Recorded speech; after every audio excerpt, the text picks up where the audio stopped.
Está no ar o Love the Problem, o podcast oficial da Nauer e K21. Insights valiosos, dicas práticas e as principais tendências do mundo corporativo. Toda semana para você.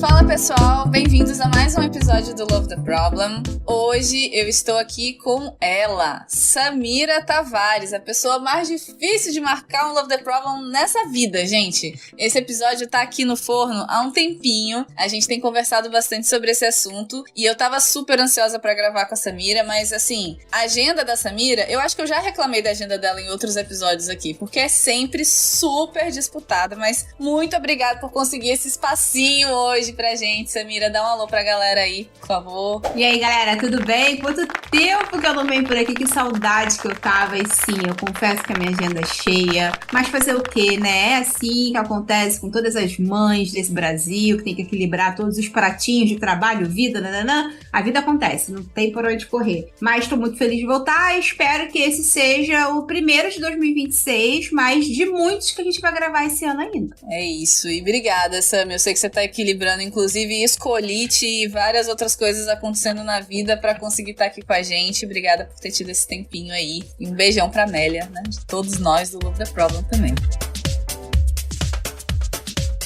Bora lá, pessoal. Hoje a gente vai falar um pouquinho sobre conexão entre estratégia e operação e trazer um pouco sobre como os OKRs podem ajudar vocês, né, a colocar a estratégia para acontecer na prática. Porque a gente sabe que tem muitas empresas que elas caem num certo abismo, né? Então, quando a gente define a estratégia e entre essa definição de estratégia e o que as equipes precisam fazer, precisam executar, parece que a comunicação ali não flui, existe um abismo e gera uma grande desconexão entre o que a liderança está vislumbrando de estratégia e o que as equipes estão entendendo e estão conseguindo operar dessa estratégia, né? Então, Sami, pra gente começar, queria que você trouxesse um pouco do que você tem visto aí nos clientes que você atua, né?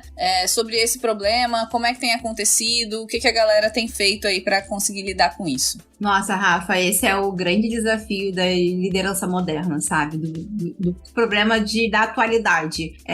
A gente precisa lembrar que para manter qualquer empresa, né, rodando, a gente precisa pagar os boletos que chegam agora. Então, manter os boletos pagos é muito importante para a gente conseguir garantir uma operação saudável e aí a gente conseguir explorar o futuro. Então, dado, né, que eu tô aqui com as minhas contas em dia, dado que eu tô conseguindo manter a minha folha de pagamento, que eu tô conseguindo manter a máquina empresarial operando normalmente, o que de fôlego disso eu consigo investir para garantir para onde a minha empresa vai daqui a 5 anos, 6 anos, 10 anos. E o erro mais comum é a gente achar que não dá para fazer isso junto. Então, tem visto muito isso nas empresas que a gente fala, não, a gente precisa focar no agora e esquece de olhar para amanhã. Não. A operação, a gente precisa garantir que a gente vai ter controle do que está entregando, a gente vai ter redução de custo, a gente vai diminuir, né, o impacto de variabilidade do mercado, mas a gente precisa também inovar para trazer novos experimentos, para destravar novos mercados, a gente conseguir aprender com os nossos erros e amanhã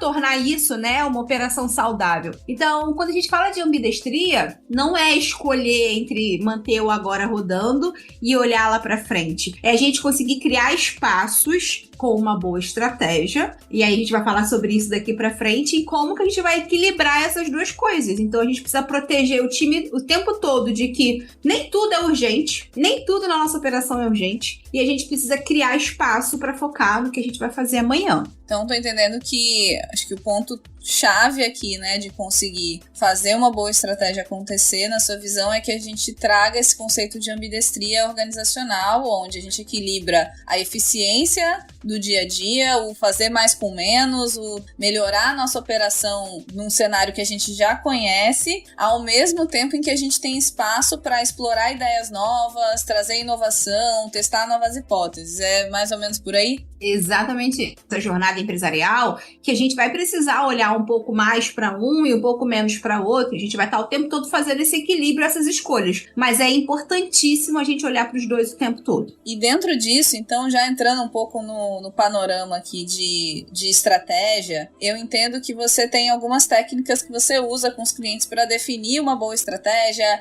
para comunicar uma boa estratégia. Você pode contar um pouquinho pra gente de onde você parte quando você tem essa organização que precisa ter mais ambidestria e como ela pode, né, ter uma boa estratégia comunicada para as pessoas para fazer isso acontecer? Eu demorei muito para entender e conseguir tangibilizar o que era estratégia. Para mim, há muito tempo, assim, estratégia era algo que eu não conseguia tangibilizar, que não era factível, palpável. E aí eu aprendi aqui dentro, inclusive dentro da Nauer, que a gente pode olhar para a estratégia por 3 prismas extremamente importantes. Então eu preciso estar o tempo todo olhando para a performance do meu negócio, para onde que eu vou, como é que eu estou, como é que estão os números que garantem, né, que a minha operação está rodando, que garantem que eu vou conseguir pagar as contas no próximo ciclo. Eu preciso o tempo todo olhar para como que o mercado está caminhando, para onde esse mercado está indo, como que ele está se desdobrando e o que os meus concorrentes estão e o mais importante, o que eles não estão fazendo. Então, para conseguir equilibrar e descobrir ali novas fatias de mercado que eu posso penetrar, eu descobri para onde é um novo mercado que o meu negócio está indo. Então, é muito importante olhar para essas 2 coisas, mas a gente não pode esquecer do mais importante ali acima disso tudo, que é quais são as necessidades desses meus clientes. Quais são as necessidades que os meus novos clientes nem sabem que têm.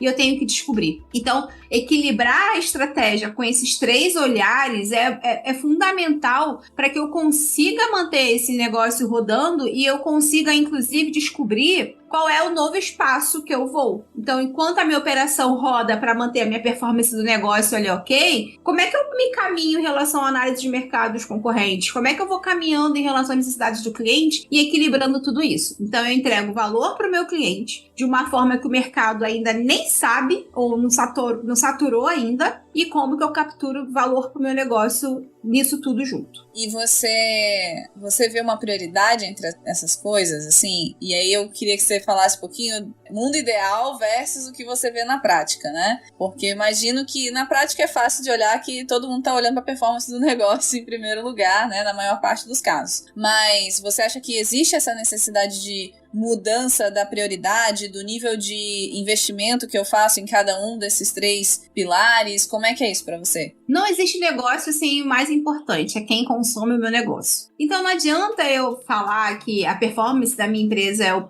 pilar mais importante. Não vai existir empresa se não existir cliente. Não vai existir empresa se eu não estiver resolvendo um problema de alguém. Então para mim é muito mais importante eu descobrir quais são esses problemas que eu quero resolver e eu conseguir resolvê-los. E aí, a consequência disso é ter um negócio performando da forma como eu gostaria, do que eu resolver problemas para mim. E o que é muito comum, né? Você chegar nas empresas e perguntar qual é a sua estratégia. E aí as pessoas só olharem pro próprio negócio, mesmo quando elas postam no LinkedIn que são clientes no centro, mesmo quando elas estão por aí falando na internet que o cliente deveria ser colocado como prioridade na frente de qualquer coisa. Mas quando você olha ali a sua estratégia e fala, tá bom, o que disso tudo aqui que você desenhou toca no cliente, às vezes está tão distante que ninguém nem consegue tangibilizar isso. Então não adianta eu querer uma boa performance do meu negócio se eu não olhar para o cliente. E além disso, eu também preciso olhar, e aí já conectando com o outro eixo, quais são as coisas que as pessoas não estão resolvendo desse cliente. Então pode ser que eu tenha uma ótima fatia de mercado ali que eu nem saiba ainda. Então olhar para o cliente para mim é ponto fundamental. Existem várias formas de olhar para cliente.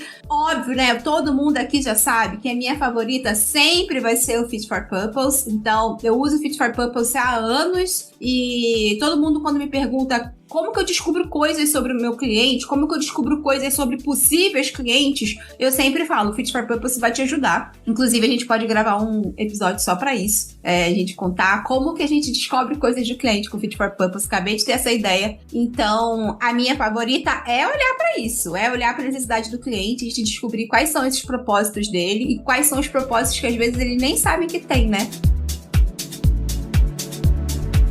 Acho que você também, na sua fala, já deu um pouquinho de spoiler, e eu concordo super que essa visão de cliente, né, essa estratégia de fora para dentro, como a gente fala muitas vezes, né, a gente vê muita estratégia que é de dentro para fora. O que o meu negócio precisa e como eu vou empurrar isso para o mercado para fazer isso acontecer. Mas as melhores estratégias, geralmente, elas vêm de fora para dentro. O que o meu cliente precisa e como eu consigo adaptar meu negócio para entregar valor assim, né? E aí a performance do negócio vira consequência, porque se eu tô atendendo bem o meu cliente, a performance vai vir como consequência. Mas na prática, geralmente, quando a gente chega nas empresas, não é bem isso que está acontecendo, né? E aí, como é que você faz, Sami, para trazer essa virada de chave, né? Para trazer essa inversão de prioridades, eu diria, né? Dentro da estratégia e fazer com que as pessoas comecem a olhar. Você comentou, né? Às vezes você vai analisar uma estratégia, as pessoas estão até falando ali que são client-centric, mas não são. Então, o que você faz nesse momento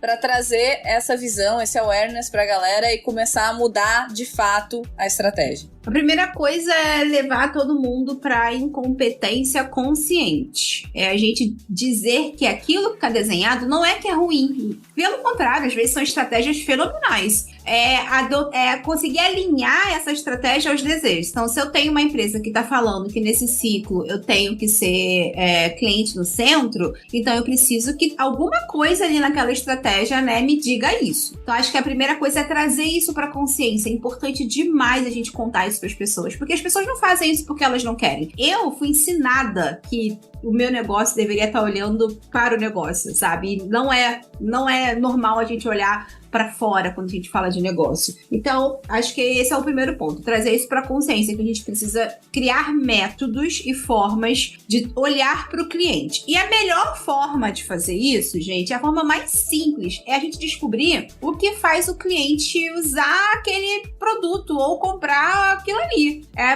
o ponto mais importante. Então, pensa em você mesmo como cliente. Quando você vai buscar fechar um hotel para viajar, o que você olha? Você vai olhar avaliações daquele hotel em algum lugar, ou você vai por indicação, alguém que indicou por uma coisa boa. Então, você busca formas de consumir aquilo ali. Então, quando você olha para o negócio, a primeira coisa é descobrir como que o cliente consome aquele produto, como que ele consome aquele serviço, e aí a gente vai olhar para esse número, a gente vai olhar para essa alavanca e conectar essa alavanca com essa estratégia. Quando você falava, eu fiquei pensando, né, que um primeiro passo é você descobrir por que o cliente escolhe você, e isso a gente está olhando para as necessidades do cliente ali. Um segundo passo é você descobrir por que os clientes escolhem o concorrente, e aí você já está indo para o segundo pilar e fazendo uma análise de concorrência e descobrindo ali os gaps que você tem em relação à sua concorrência, né? Exatamente. E aí tem um outro ponto que é por que eles não escolhem a concorrência, porque às vezes eles não escolhem nem você e não escolhem o concorrente, porque vocês dois não estão resolvendo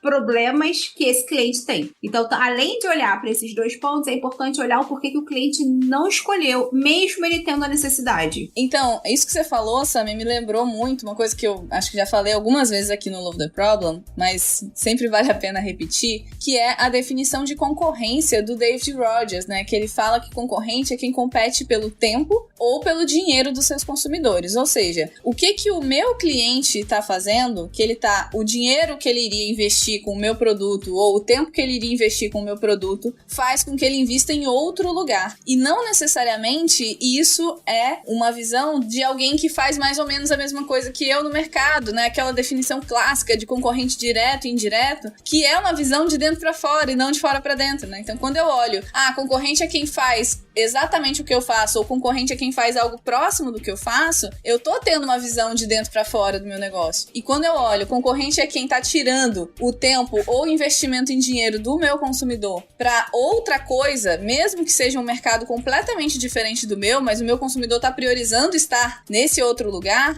aí sim eu tô tendo uma visão de fora para dentro para interpretar a minha concorrência também, né? É a famosa frase, né, que o maior concorrente da academia é a Netflix. É isso. Totalmente uma indústria totalmente diferente da indústria fitness, totalmente desassociada, mas é ali que a gente prefere ficar no nosso fim de semana. É ali que eu prefiro ficar quando eu saio de um dia exaustivo de trabalho e eu não quero ir pra academia. E eu vou escolher sempre, a minha primeira reação vai ser escolher ficar no sofá. Não vai ser escolher me movimentar. E as empresas, elas demoram para enxergar isso. Elas demoram para enxergar que o seu concorrente, de fato, não é um amiguinho que abriu do lado um negócio parecido com o seu.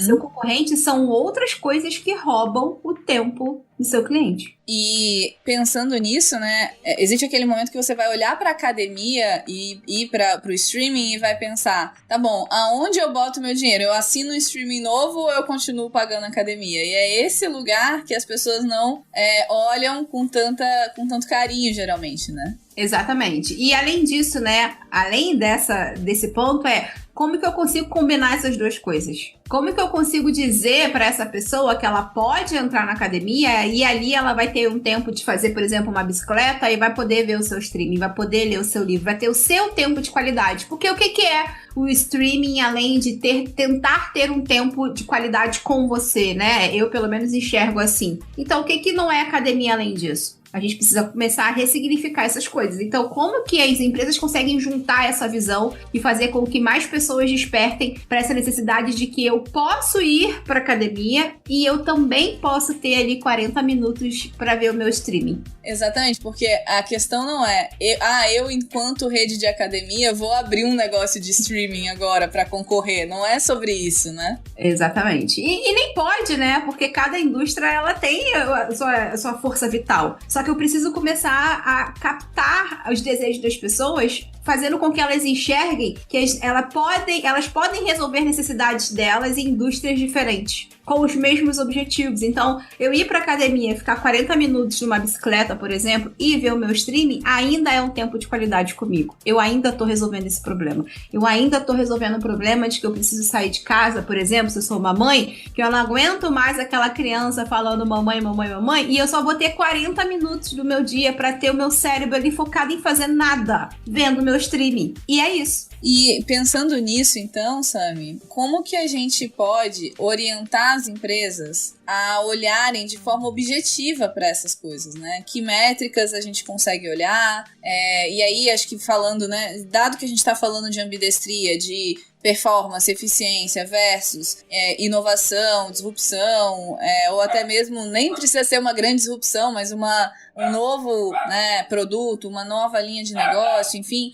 Como é que a gente pode equilibrar isso em termos de métrica, né? A gente vai usar KPI para um lugar, a gente vai usar OKR para outro. O que você tem de experiência com isso aí para compartilhar? É interessante falar isso, gente, porque falei, né, que eu sou entusiasta do Fit for Purpose, e KPI no Fit for Purpose é uma coisa totalmente diferente do que a KPI de mercado. Então, eu sempre preciso fazer o meu cérebro raciocinar um pouquinho mais nessas horas. Mas, o que é? Eu acho que vale a pena a gente segmentar a diferença entre um e outro. O que é KPI? KPI é qualquer coisa, qualquer número, qualquer indicador que fale sobre a performance do meu negócio. Ponto. Acabou. Então, eu tenho um NPS, KPI. Eu tenho lucro, KPI. Eu tenho receita, KPI. Eu tenho quantidade de reclamações, KPI. Tudo aquilo que fala sobre a performance do meu negócio agora. O mercado, ele prega muito isso. E aí, quando a gente fala de OKR, as pessoas tendem a achar que uma coisa não convive com outra. E o que são OKRs, né? Quando a gente fala do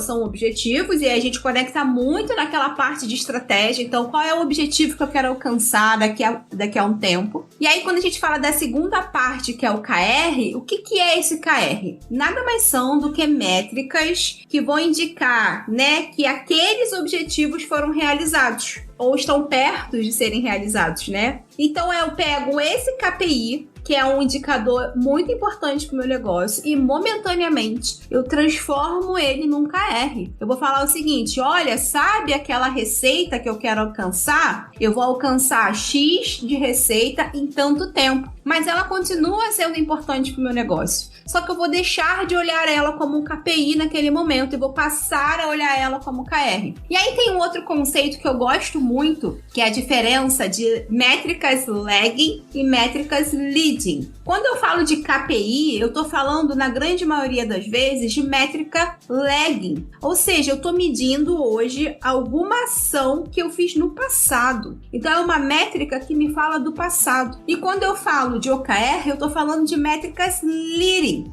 que é alguma coisa que eu tô fazendo hoje que vai me dizer como que no futuro essa métrica pode impactar o meu negócio. Então tem exemplos aqui, por exemplo, quando eu falo de métricas lagging, por exemplo, a receita de vendas no final do mês. Então, todo dia 31 eu vou olhar quantas coisas eu vendi naquele mês passado. Métricas lagging. E super comum na grande maioria dos negócios. E aí, quando eu olho, por exemplo, a quantidade de números de ligações de vendas que eu tô tendo naquele ciclo, eu tô falando de uma métrica leading. Ou seja, dependendo da quantidade de números de vendas que eu tenho, ele vai impactar diretamente a receita vinda de vendas no final do mês. Então, hoje eu já consigo ter um pouco de previsibilidade do que vai acontecer com a métrica que eu vou olhar só no futuro. Então, quando a gente fala de negócio, a gente precisa estar olhando para isso o tempo todo. Eu preciso equilibrar uma visão de como é que o meu passado está se comportando. Então, olhando para as minhas métricas lagging, o que eu estou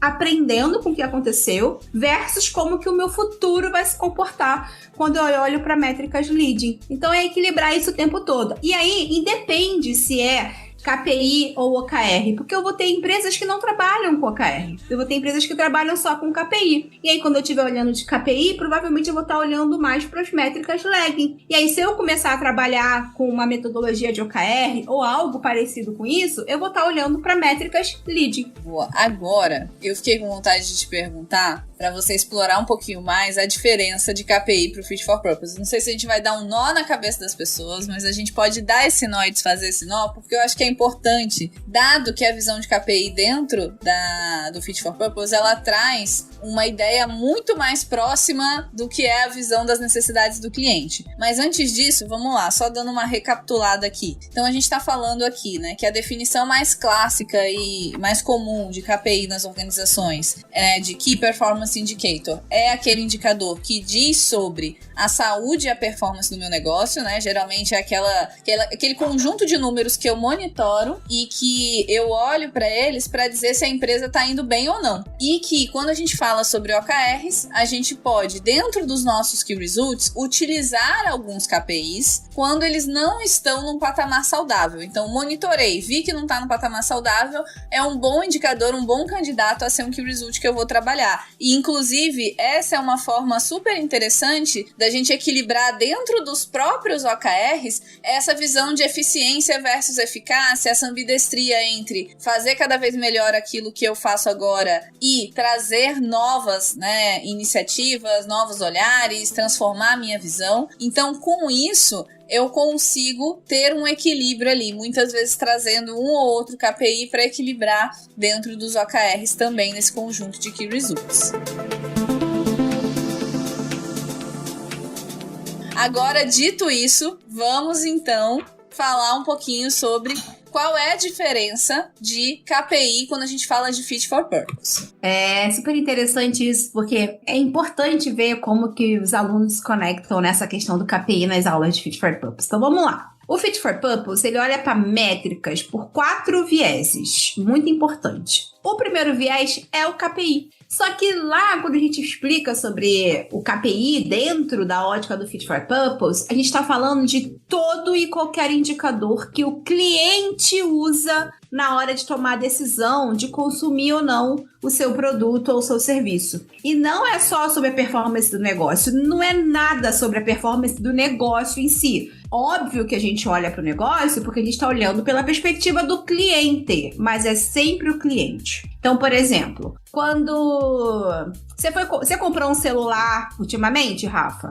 Comprei. Pouquíssimo tempo, inclusive. Te conhecendo, eu sei que você não foi no shopping conversar com pessoas e comprar o seu celular no shopping e comprou online. Comprei online, mas não quer dizer que eu não precisei conversar com pessoas. Mas eu comprei online. Boa! Então eu já sei aqui, vou fazer uma inferência, eu já sei qual foi a pergunta que você teve que fazer junto à loja para tomar a decisão de comprar ou não seu celular. Posso fazer um teste? Vamos lá, vamos ver se você adivinha. Eu tenho certeza absoluta que você entrou no serviço de atendimento, nos canais de atendimento e perguntou pro atendente o seguinte: oi, senhor atendente, bom dia. Eu tenho uma dúvida antes de comprar o meu celular aqui com vocês. Você pode, por favor, me responder como é que anda o índice de satisfação do colaborador aqui da área de atendimento da loja? E aí, gente, vocês estão ouvindo a gente? Vocês acham que foi essa a pergunta que eu fiz?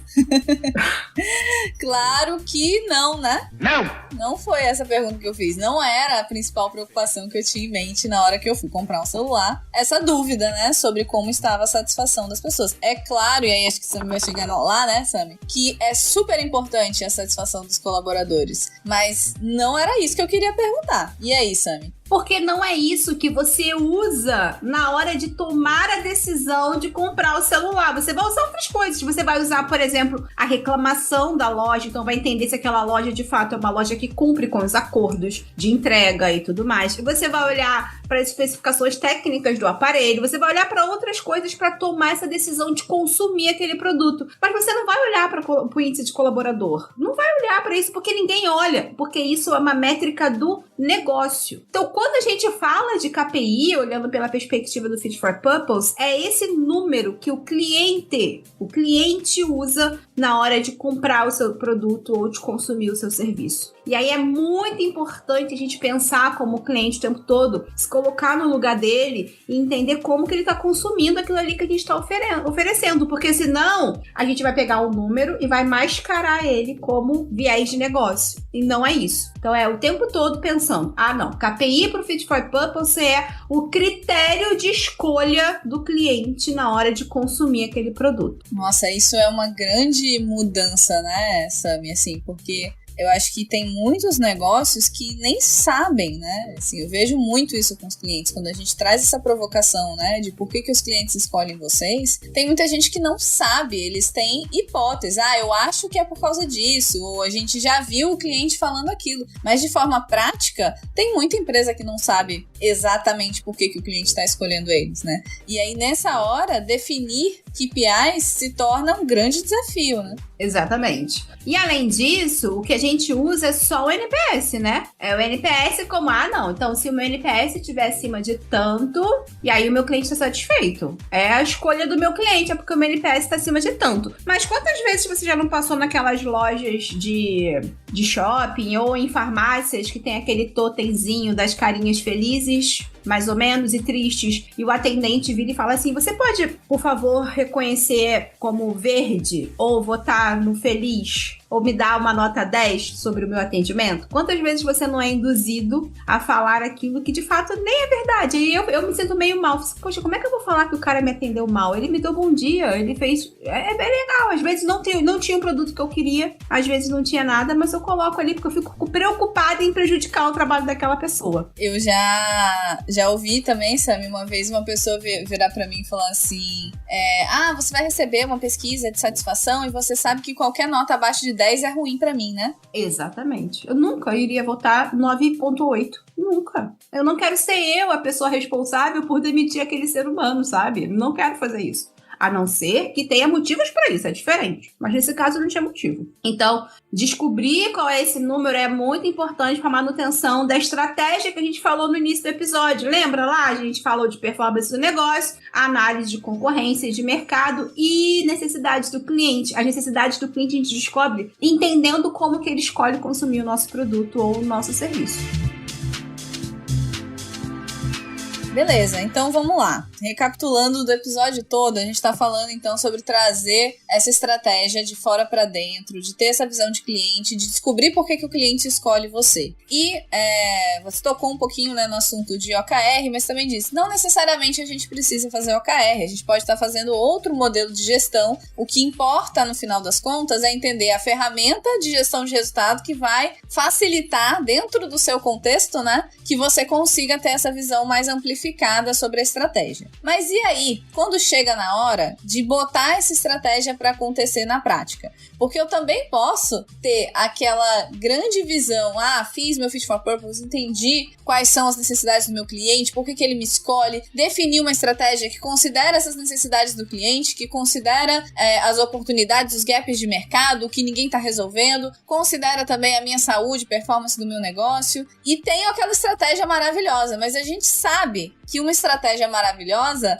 não vai resolver, porque se essa estratégia maravilhosa não acontecer na prática, a gente continua no mesmo lugar. Então, o que a gente faz, Sami, para conseguir fazer essa estratégia acontecer de fato na prática? Pode parecer clichê falar isso, mas não adianta a gente querer viabilizar nenhuma estratégia se a gente não fizer uma boa governança nisso no dia a dia. Então, como que eu conecto essa estratégia que às vezes está num nível extremamente alto da empresa com o que está acontecendo no nível mais baixo da operação? Eu preciso governar essa estratégia. É ponto fundamental a gente fazer isso. E como você falou, existem várias formas da gente fazer isso. É como se lá na estratégia a gente estivesse definindo aonde a gente quer chegar. Qual é o nosso norte?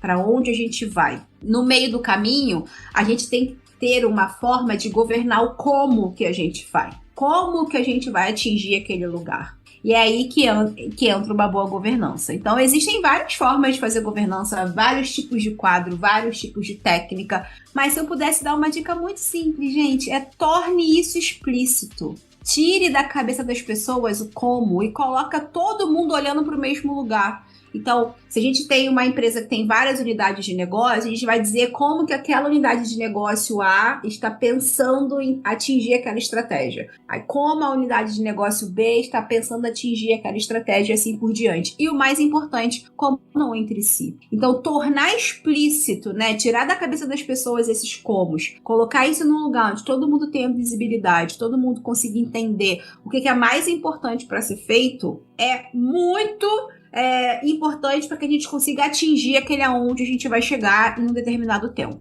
E falando dessa governança, então, né, que é é o fazer acontecer, né? Acho que a governança, quando a gente fala de OKR principalmente, mas pode se estender para outros lugares, a governança é o que vai garantir que as coisas realmente vão andar, né? E que a gente vai conseguir descobrir coisas que não estejam funcionando, né? Sem uma boa governança, eu posso ter coisas que não estão funcionando e vão continuar não funcionando, ninguém vai falar sobre isso. Mas na sua visão e na sua prática aí, quais são, assim, as práticas e caminhos essenciais de uma boa governança, né? A gente precisa fazer uma governança estratégica, tática, operacional, a gente pode começar por um deles, ou a gente começa por uma fatia, ideias aí também de papéis, de reuniões, o que a gente pode garantir, eu vou chamar aqui de mínima governança viável? Qual é a mínima governança viável para a gente fazer uma estratégia acontecer na prática? Tem um segredo que eu falo para as pessoas, que o mais legal quando a gente fala da governança não é o que desce da estratégia para a operação,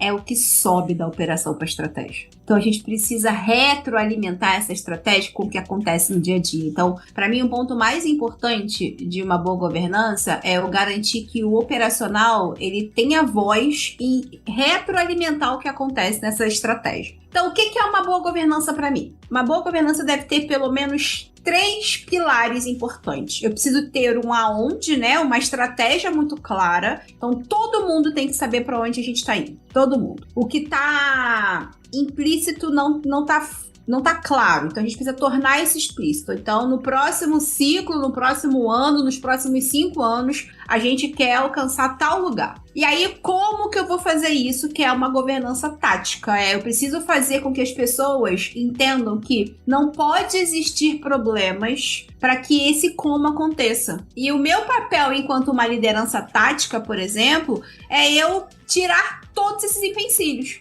É eu conseguir resolver os problemas que a minha operação me traz, o meu nível operacional me traz, para que esse como flua da melhor forma possível. Então, eu tenho que ter uma governança tática, onde eu vou resolver esses tipos de problemas. Então, é qualquer coisa que aconteça que me impeça de alcançar aquele como que eu declarei. E, além disso, tem o nível operacional, que é onde, de fato, o trabalho acontece. É o que eu vou fazer. É onde eu estou conseguindo pegar aquele como e estou construindo pequenos pedaços que, somados, vão me fazer atingir aquele aonde. Então é o que está acontecendo no meu dia a dia. E esse é o nível que mais vai alimentar o ponteiro do aonde. É onde eu vou poder falar o seguinte: olha, sabe aquele número que a gente quer alcançar? Pra gente conseguir alcançar ele, eu vou precisar repriorizar tal coisa. Ou, pra gente conseguir alcançar ele, eu vou deixar de fazer tal coisa. Então, eu tô ali o tempo todo movendo o ponteiro, eu tô o tempo todo mudando quais são esses pequenos pedaços de coisas que eu tô fazendo pra alcançar aquele aonde, né, que eu tanto almejo num tempo grande. Então, pensa o seguinte, o aonde é 5 anos, é 1 ano, é um tempo muito alto pra eu conseguir estar o tempo todo movendo e mudando ele. E no que é onde eu vou o tempo todo mudando as coisas ali, vou testando novas formas, criando novas hipóteses, descobrindo coisas novas para conseguir chegar no meu aonde. Então tem que ter pelo menos essas 3 coisas, tá?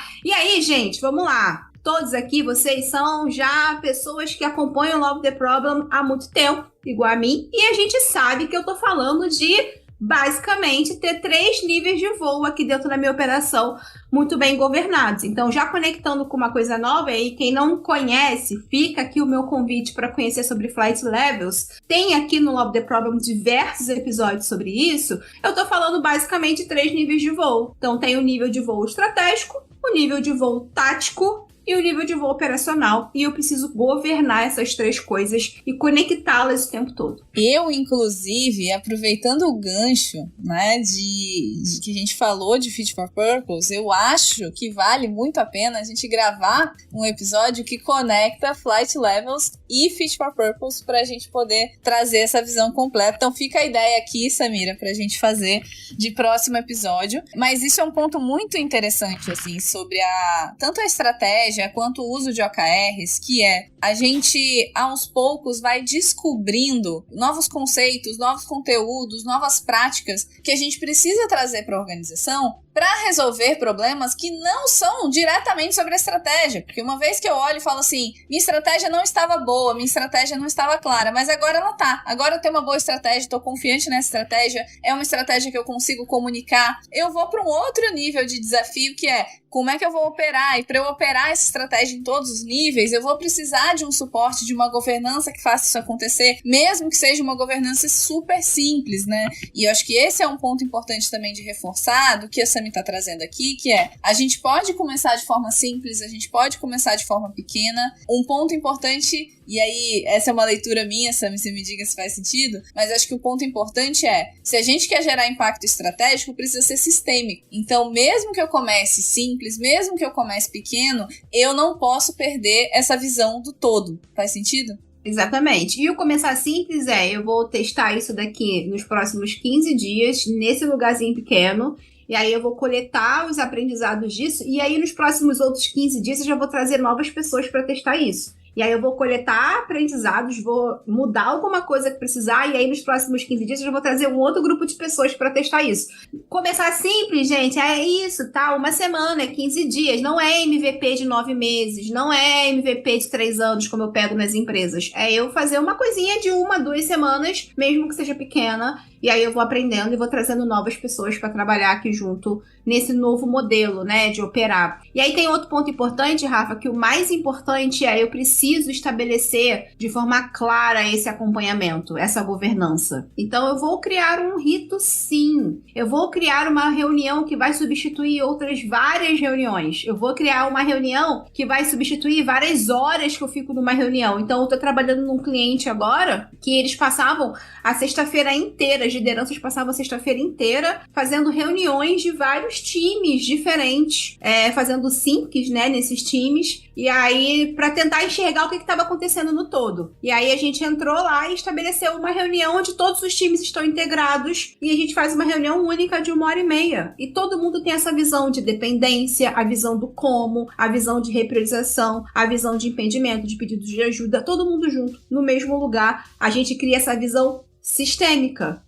Então todo mundo sabe o que está acontecendo com todo mundo sabe qual é a próxima coisa que vai ser feita, qual é o próximo impacto que vai ser feito numa visão única. Então é importante começar pequeno e o mais importante, começa pelo problema que a gente quer resolver agora, né? O Love the Problem não é Love the Problem à toa. A gente precisa escolher um problema para resolver e aí a gente vai resolver esse problema e aí vai ter outro problema e assim por diante. Perfeito, Sami. E esse ponto, né, de você fazer melhoria contínua na sua governança também, que eu acho que é crucial, né? Eu não preciso me comprometer com uma governança que vai ser a governança que eu vou usar o ano inteiro, que eu vou usar pelos próximos 5 anos. Eu posso mexer na minha estrutura de informação, eu posso mexer nos meus papéis, eu posso mexer na minha estrutura de reuniões. É claro, gente, que dentro de um ambiente complexo, de uma organização grande, eu não vou querer mudar toda a minha estrutura de papéis, responsabilidades, reuniões, informações e artefatos toda semana. Não é sobre isso. Mas se eu começo pequeno para conseguir entender qual é a melhor configuração para mim e vou expandindo aos poucos, eu vou tendo oportunidade de fazer pequenas mudanças ao longo do tempo também, né? Um dos pontos mais importantes da governança é uma governança que funciona. Não adianta eu ter uma governança maravilhosa e me comprometer com ela durante um longo período de tempo se ela não está funcionando para resolver os problemas, para expor os impedimentos, para fazer com que a gente consiga se coordenar para gerar resultado ou gerar aprendizado, né? Exatamente. Então a gente precisa lembrar que a parte mais difícil desse processo todo é que a gente vai precisar começar a tirar camadas daquilo que a gente acredita e começar a construir coisas novas. Então, não é muito incomum eu chegar nas empresas e a gente ter tanto problema de dependência, por exemplo, entre as camadas táticas dessa operação, que isso fica inviável viabilizar uma estratégia. Então, não adianta nada eu querer alcançar um sonho maravilhoso em um ano. Eu vou precisar resolver esse problema. Então, começa assim, começa resolvendo aquilo que está te impedindo hoje de alcançar aquela estratégia. Então, se é a dependência entre unidades de negócio, né? Como é que eu consigo fazer com que cada unidade de negócio seja mais autônoma de ponta a ponta? Como que eu consigo fazer com que os times consigam resolver os seus problemas de ponta a ponta sem depender tanto, por exemplo, de áreas de infraestrutura ou áreas de DevOps e tudo mais? Como que eu consigo viabilizar que essas pessoas consigam entregar esses comos para eu alcançar aquela minha estratégia no futuro? Infelizmente, estamos chegando ao final. Gostei muito do papo, gostei das ideias de novas gravações. Já vou tentar reservar agendas pra gente poder fazer isso. Pra gente finalizar, Sami, eu queria que você deixasse aqui um conselho final para uma liderança que quer implementar essa cultura, né, de gestão de resultados, quer potencializar esse caminho da estratégia até a operação no dia a dia, né? Por onde essa pessoa deveria começar? Acho que o mais importante, gente, é a gente lembrar que estratégia não é o que está escrito no PowerPoint. Estratégia é aquilo que o seu time faz na segunda-feira de manhã, quando você não está vendo. Então é muito bonito eu ter uma estratégia no papel, mas se a minha operação ela continua fazendo o que tem que ser feito para garantir que essa operação rode, né, sem nenhum tipo de direção, sem nenhum tipo de priorização, você não tem uma estratégia, você tem uma lista de desejos. Então, assim, se eu pudesse resumir tudo isso num conselho, pare de tentar prever o futuro com perfeição. O mundo está cada vez mais incerto. A gente precisa começar hoje a criar mecanismos para reagir a essa incerteza com maior velocidade e não ser perfeito. Vamos começar a tentar nos apaixonar pelo problema e aí a gente começa a criar mecanismos de resolver esse problema da forma como a gente sabe hoje, ao invés de ser perfeito com o que vai acontecer daqui a 10 anos. Acho que esse é o meu pedido, sabe? A gente começar a ser mais viável no que acontece agora e parar de tentar prever o futuro com tanta perfeição. Bom, gente, com esse conselho, a gente encerra, então, nosso episódio de hoje. Muito obrigada para vocês que ouviram a gente até aqui. Obrigada, Sami, por participar com a gente. Tava morrendo de saudade de gravar com vocês e com você. E até a próxima, pessoal.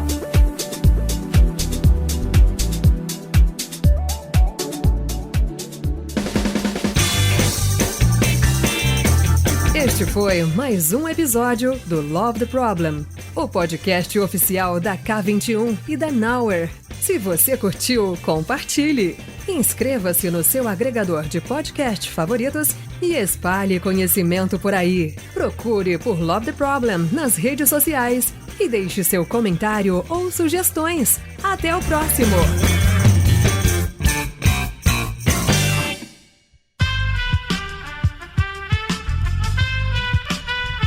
Esse podcast foi editado por Aerolitos Edição Inteligente.